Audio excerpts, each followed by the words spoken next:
Migawas ang tinaguang batasan. Ang hitsuram murag yud ug langitlon. Mutuog yud ka sa kamatinud-anon. Kaputon paman gani ang mabituon ug ihalad uban sa iyang gugmang talagsaw. Nang milambo ang gugma sa iyang dughan, panaad mo sangko hangtod sa kalangitan. Iuban paman gani ang bulan ug mga bituon nga mosaksi sa iyang tinguhang bulawan.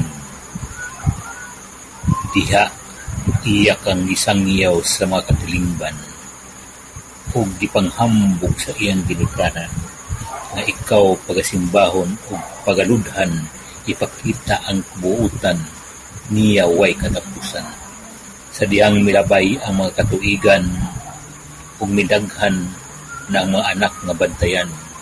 Nakita na gyud ang tinuod niyang batasan, pamilya ug ang anak iya ng pasagdan.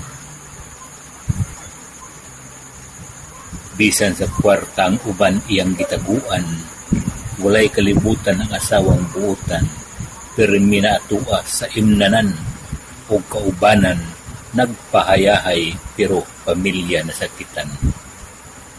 Dugang pamuadto sa buwagan o sugalan, ang asawa na lang sa balay gibiyaan, naguling hayaw uban sa mga kabardakahan, masuko mo kun imo hilabtan ug sukmatan. Sa kagubot sa pamilya mo'y hinungdan, kay siya di na gusto pagasultihan. Magtuman naman sa kadugayan, igawas na gyud ang tinaguang batasan.